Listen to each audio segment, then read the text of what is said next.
We will never turn our back on a single Scot. We've got to wrestle with those challenges. This is the same nonsense we have heard time and time again. This is our country. Let's fix it together.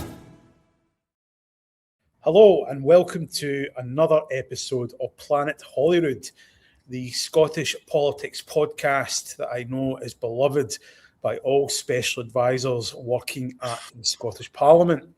I'm Chris McCall. I'm the Deputy Political Editor at the Daily Record, and I'm standing in for regular host Paul Hutchin, who is away on another of his regular fact-finding missions to London.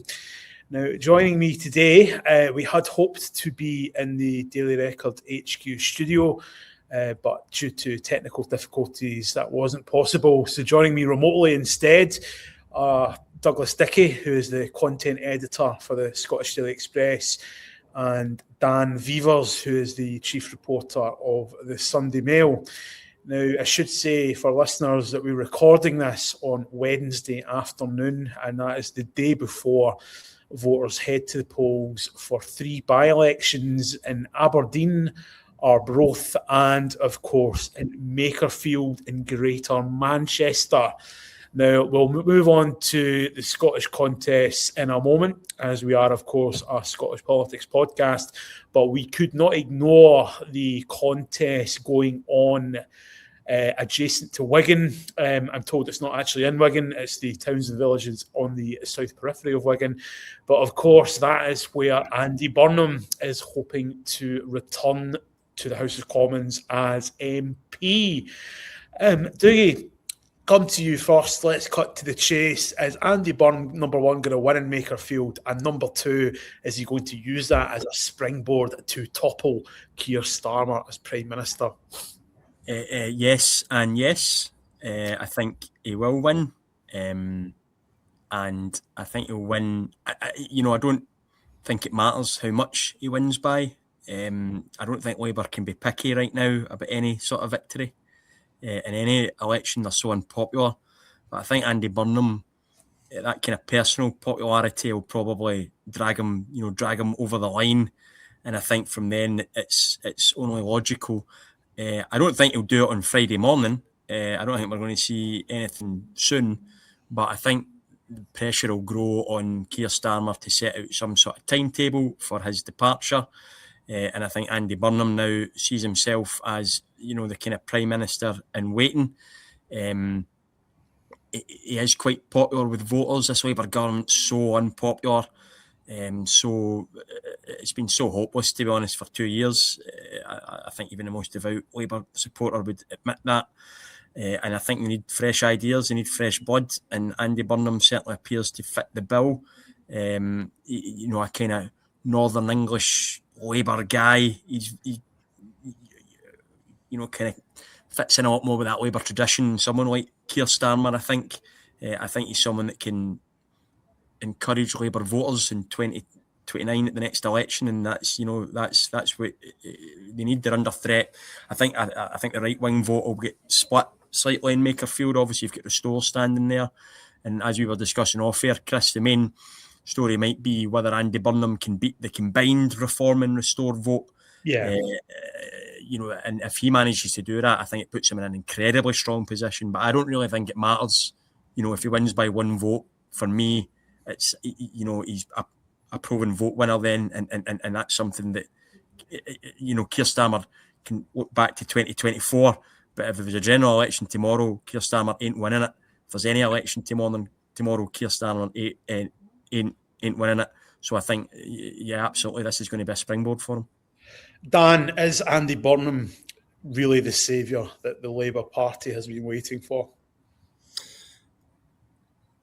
It's really difficult to say that with any certainty because he has been serving as mayor in Greater Manchester.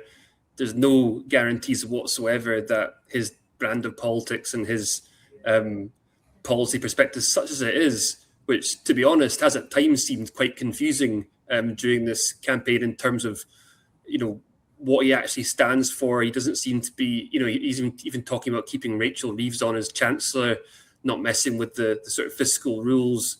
he talks a good game about wanting to nationalise energy and water and things like that. But I think I think there's a lot still to be answered as to whether or not Burnhamism or Manchesterism or whatever you want to call it, whether it's real, whether it's a real thing that you can separate out from normal politics, or to what extent it's just image and spin. I think the thing with Burnham that you definitely can credit is that he has a genuine connection with the people he represents in Greater Manchester. People seem to actually like him, which that alone is probably quite a big upgrade on Keir Starmer, who basically nobody likes. So I think there's every reason there's no reason to think that Burnham's necessarily going to be a failure.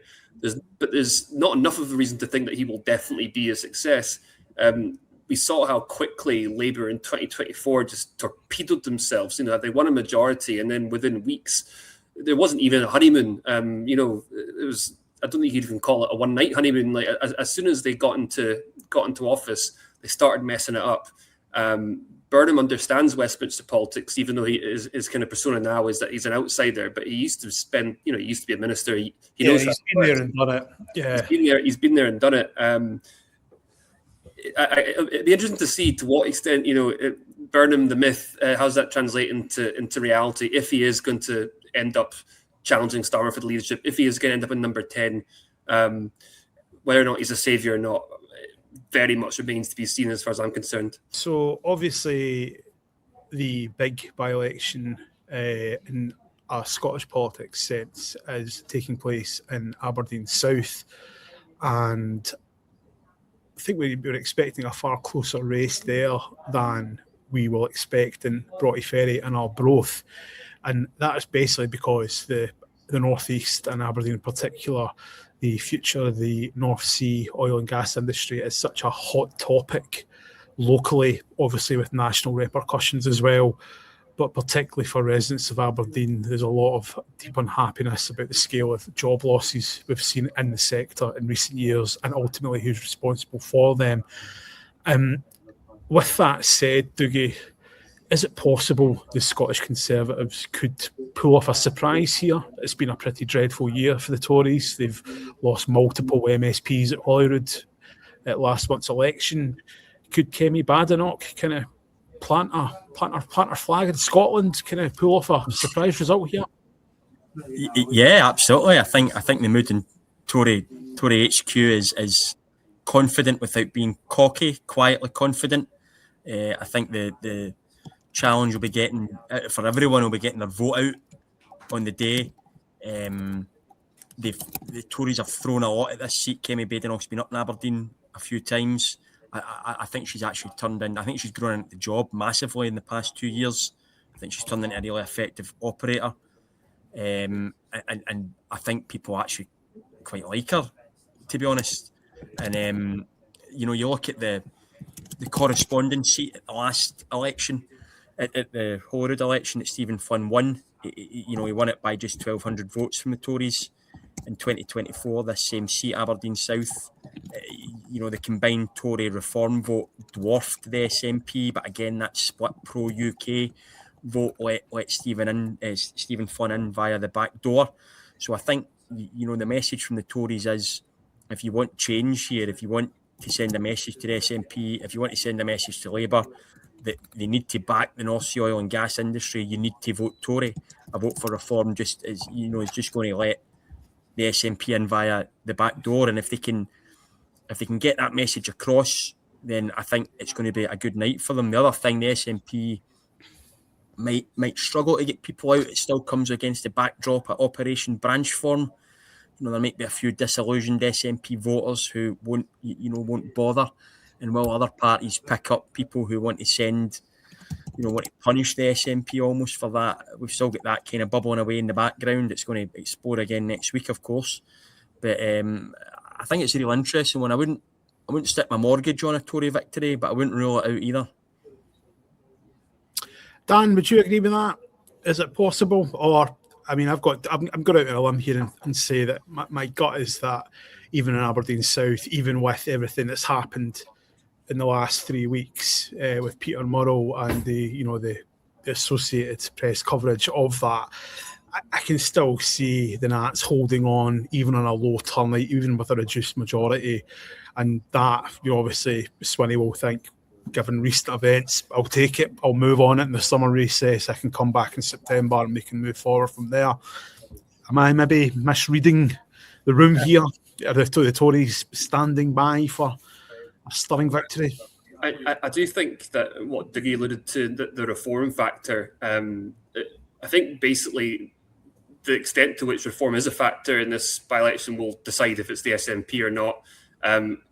I agree with you, Chris, that it seems that the Nats are most likely to take it because of the fact that we've already seen in May just how many votes and reform was taken from the Tories.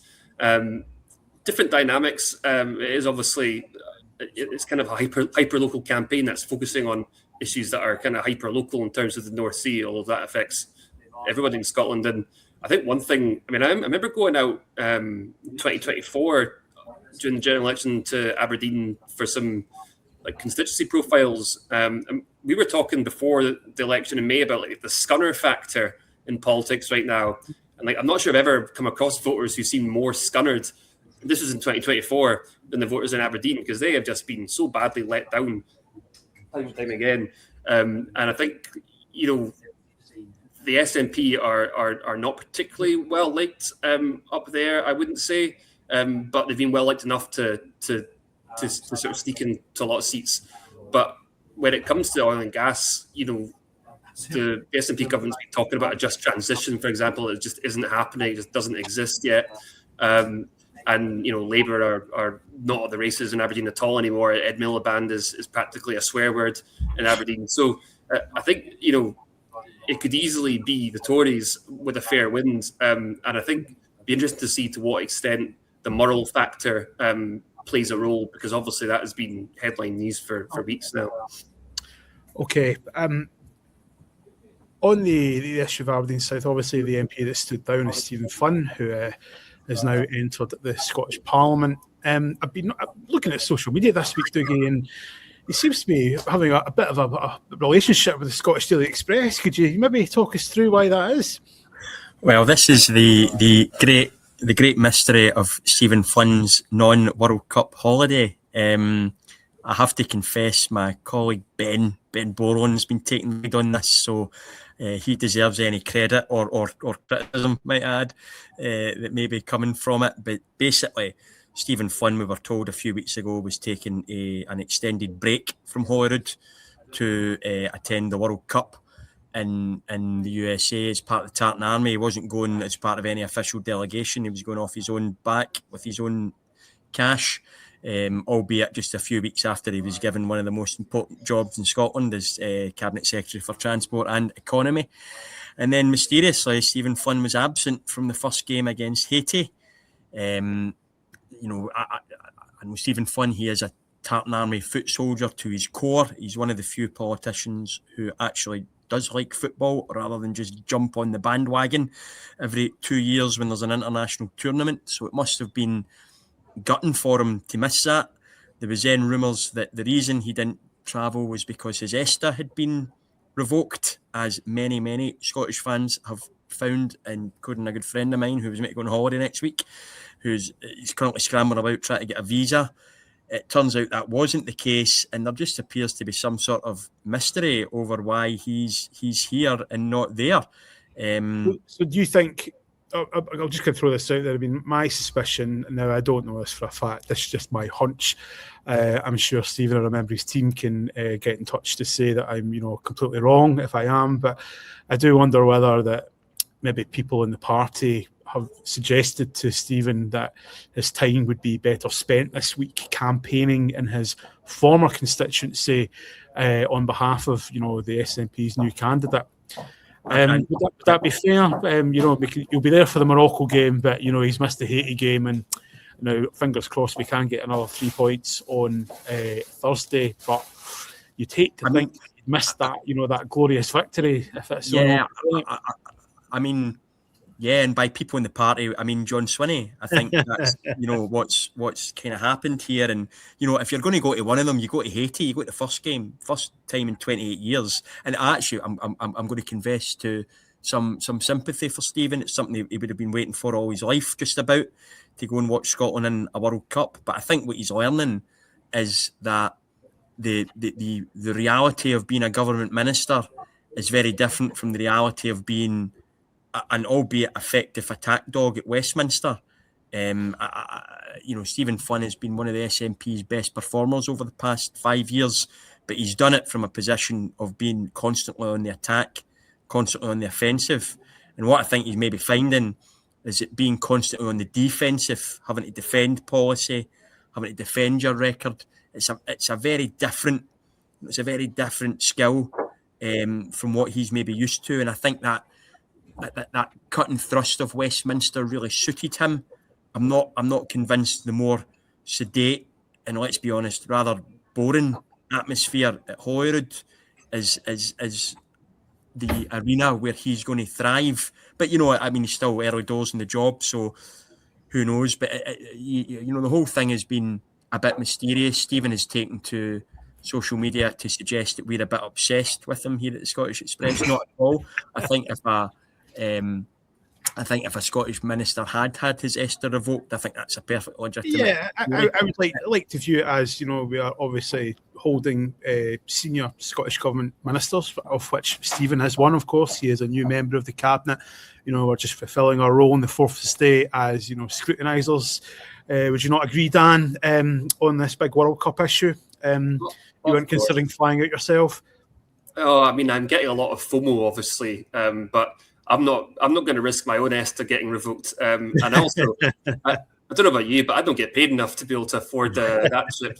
But I mean, it's been really fun to watch. I mean, it's obviously the first time Tartan Army's been at a World Cup in 28 years, and they're living their best lives, and you got to love it. And one thing that I found really fun was I saw when John Swinney's been over there, I think he met up with the mayor of Massachusetts at one point. Yeah. And the mayor of Massachusetts put out a tweet saying, "Oh, great to be seeing the Tartan Army, and great to see Scotland in Boston." And just all the replies to her tweet were basically telling the mayor, "Oh, we hate you, you're useless," from Bostonians. "We hate you, you're useless, you're corrupt." Yeah. It's so lovely. It just brings people together, doesn't it? Football and hating our politicians. This is the question that all political parties ask themselves several times a year, depending on the fluctuations of the national team or a domestic side doing particularly well in Europe, for example. Can a political party ever really get an advantage from the national team doing well? I mean, if you go back in the mists of time, all the way back to 1970, the then Labour Prime Minister Harold Wilson called a June general election, thinking it would coincide with England going on to retain the World Cup, and they infamously then crashed out in the quarterfinals to West Germany 3-2, which Wilson and others in Labour then blamed on their shock defeat to the Conservatives.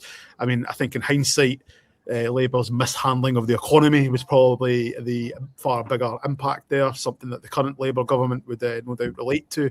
But I mean, Dickie, can you ever get an advantage from these things? Is it just best that the politicians, take their free tickets, turn up in the stands, cheer along like any other normal supporter, and then go about their business? I mean, the first thing I say is I really hate politicians turning up at football games. Leave it to the football fan, especially in Scotland, where the SNP's quite, over the years hasn't exactly been on the side of ordinary football fans. But to go back to your original point, they also say that Scottish referendum in '79, was it, after the '78 World Cup, did it have an impact? Alex Salmond said he wanted England to do well in the 2014 World Cup because he thought the prospect of another 1966 might push a few voters over the edge to a yes vote. But the obvious question, and I think in Scotland we have, is that, what does Scotland doing well on the world stage like this, does that, boost independence? But I read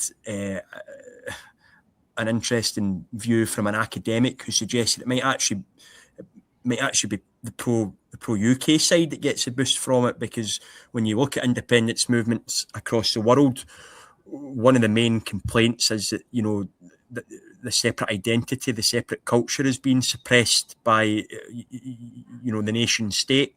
Whereas in the UK, of course, we don't have that issue. If anything, the separate identities are encouraged and thrive, and the Scottish football team and Scottish sport in general provides an outlet for people to kind of express that culture, express that identity on the world stage while remaining part of the UK. So it's actually, in some ways, the success of Scottish national team is proof that Scotland can thrive on the world stage while remaining.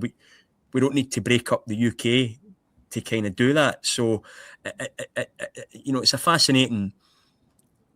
This sounds very much like a Scottish Daily Express opinion piece that you might have been thinking about for a while, Dickie. I mean, it's an interesting point. It was an academic that put it forward, mate. It wasn't me. Honest, that's not an original thought.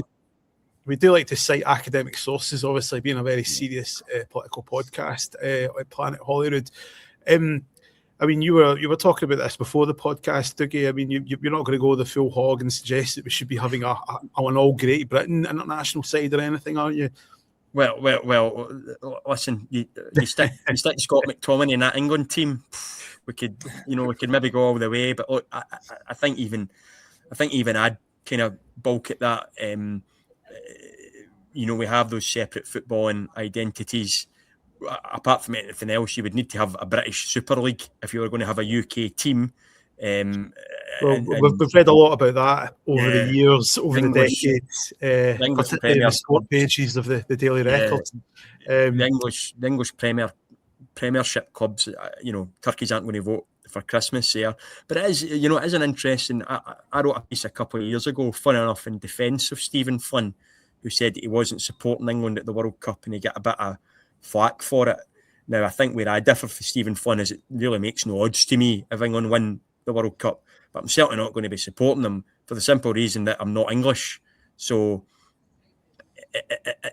but had football been invented elsewhere, we might not have a situation. We might have a united British team, and then would, because sport has been the most obvious, kind of contrary to what I said earlier, sport has been an obvious arena where separate national identities have kind of thrived. So it'd been interesting, a kind of sliding doors moment. But I think if you were to create a great British team now, let's be honest, it would just be full English players and a couple of token Scottish, maybe Northern Irish, maybe Welsh. And it'd be hard to ask people elsewhere, I think, to get behind that. And that's where that kind of idea, I think, would fall down. You guys, would you guys be wrapping yourself in the Union flag if it had a British team? I would support Scotland if they had, and I don't know if they do have a team or whether it's purely an individual sport, but when it comes to like stone skimming across waters, I'd be supporting Scotland at that if they had a team. I am very much sure. I think the stone skimming World Championships, quarry, I believe, place in Scotland. Yeah, but I think it's very much an individual pursuit as opposed to a team sport. Yeah. So I think you will obviously get Scottish competitors who would have my full support. And if there's any listening, please do get in touch. But no, I'm very much in favour of Team Scotland when it comes to all things. And obviously on the Daily Record, we do have an our masthead Scottish champion. So we are all things. The Olympics. Then do you think Scotland should compete? Well, it's not to get bogged down in the politics of this too much. I think when it comes to certain sports like swimming, for example, when it comes to cycling, and there's long existing, well-resourced programmes there for Team GB. I think athletes are quite comfortable having dual kind of identities. They can compete at the Commonwealth Games, which many will be doing this summer here in Glasgow, and then they can, seamlessly switch to Team GB when they're at the Olympics. I think, obviously, we're all political animals on this podcast, and I'm sure many of our listeners are as well. But I think when it comes to sportsmen and women, they are a lot less territorial about this. They will, they'll want to compete for their home nation. They also want to compete in many examples for their hometown. It's how a lot of athletes start out, joining a local athletics club and then they progress up the chain. But that's a very, very long-winded way of saying, back to my original point, which is when it comes to football and politics, I think ultimately politicians are always going to want to get an advantage any way they can, and if that goes along to football games to waving the crowds, then so be it. But I don't think it does much for them. But Dan, just to round this off, we have heard this week that Donald Trump will be on the pitch at the World Cup final to hand over the trophy to whoever that winning team may be. Is he going to be met with resounding boos, do you think? Well, I heard he wasn't just going to be passing the trophy. I heard he was going to lift it himself as well, like he did at the Club World Cup. Yes, I think you're absolutely right. I think he will be, yeah. Which, I mean, is just the most Donald Trump thing ever. Obviously, he thinks he can become World Cup winner just by standing next to whatever team does it. Obviously, I very much hope he's met with resounding boos for that nonsense. But who knows who's going to be in the final? Yeah, I mean, I think obviously hoping it's going to be Scotland in there, and I hope if Donald Trump's trying to grab the trophy off Andy Robertson, he tells him where to go. And on that note, I think we'll wrap things up. And obviously, good luck to Steve Clark and the boys ahead of their game against Morocco. I know they'll all be listening. They'll all be listening to Planet Holyrood as they relax after their final training sessions, I'm sure.